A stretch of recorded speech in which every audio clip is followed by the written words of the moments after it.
ঢাকা শহর জ্যাম হয়ে আছে, যাইবো কেমনি? কিসের আন্দোলন? আওয়ামী লীগ করেন আপনি? আওয়ামী লীগ কেন আমি আওয়ামী লীগ কেন? বলে শাড়ি আর লুঙ্গি নিয়ে আসতেছে, শাড়ি পরে থাকে। জুলাই সনদ দিবে ততক্ষণ পর্যন্ত আন্দোলন চলবে। 2024 সালের 2 আগস্ট একদিকে বৈষম্য বিরোধী আন্দোলনে রক্তে রঞ্জিত রাজপথ, অন্যদিকে নিরস্ত্র আন্দোলনকারীদের উপর দমন পীড়নের অপচেষ্টায় মগ্ন তৎকালীন স্বৈরাচার আওয়ামী লীগ সরকার। এমন সময়েই কুয়ের মাধ্যমে সেনাবাহিনীর হাতে ক্ষমতা হস্তান্তরের চলে পরিকল্পনা। এক ফেসবুক পোস্টে নির্বাচন কবে? কিছুদিনের মধ্যেই তার ঘোষণা আসবে জানিয়ে অপেক্ষা করতে বলেছেন আইন উপদেষ্টা ডক্টর আসিফ নজরুল। সুপ্রিয় দর্শক মন্ডলী, আসসালামু আলাইকুম রাহমাতুল্লাহ। আশা করি সবাই ভালো আছেন, সুস্থ আছেন। স্বাগতম জানাচ্ছি আমাদের আরেকটি নতুন ভিডিওতে।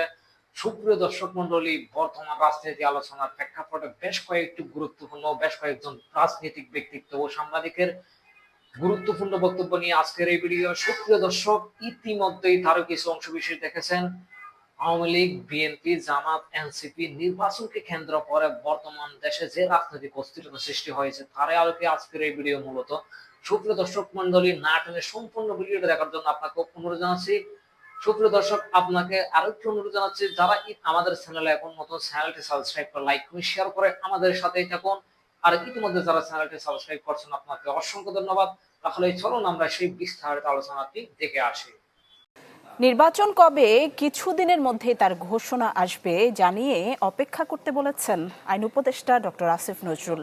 তিনি জানান, আগামী নির্বাচনে ভোটাধিকার নিশ্চিত করতে হেন কোনো উদ্যোগ নেই যা নিচ্ছে না অন্তর্বর্তী সরকার। আর প্রধান উপদেষ্টার প্রেস সচিব জানিয়েছেন, নির্বাচন সময় মতোই হবে, একটি দিনও দেরি হবে না। সচিবালয়ে কর্মরত সাংবাদিকদের সংগঠন বাংলাদেশ সেক্রেটারিয়েট রিপোর্টার্স ফোরাম আয়োজিত সংলাপে যোগ দেন প্রধান উপদেষ্টার প্রেস সচিব শফিকুল আলম। এক প্রশ্নের জবাবে তিনি বলেন, আগামী 5-6 দিন দেশের রাজনীতির জন্য খুবই গুরুত্বপূর্ণ।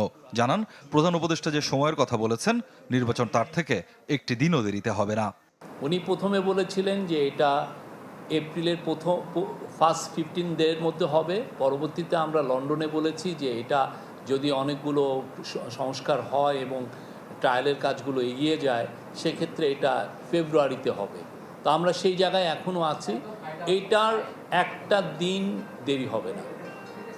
ইলেকশন কোনো নো ম্যাটার কি যাই হোক না কেন, চার্টার বা প্রোক্লেমেশন যাই হোক না কেন, যেটা যেভাবেই চার্টারটা অ্যাডপ্টেড হোক না কেন, এইটার ইম্প্যাক্টে যে ইলেকশনে পড়ো, ইলেকশন তার মতো সময় মতো হয়ে যাবে।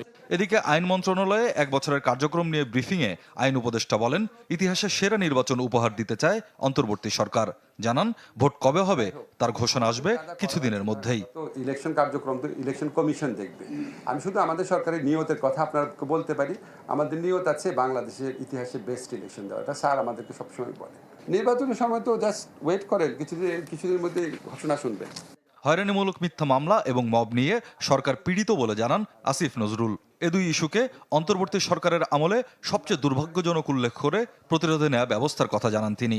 হয়রানিমূলক মিথ্যা মামলা একটা, আর একটা হচ্ছে মব জাস্টিস বা মব সন্ত্রাস আমি বলবো। এই দুটা আমাদেরকে খুবই পীড়িত করে। আমাদের মতো চেষ্টা করি। আর মিথ্যা মামলা ঠেকানোর জন্য বা এই মামলাতে অভিযুক্তদের রিলিফ দেওয়ার জন্য আমরা ফৌজদারি কার্যবিধির সংশোধন করেছি।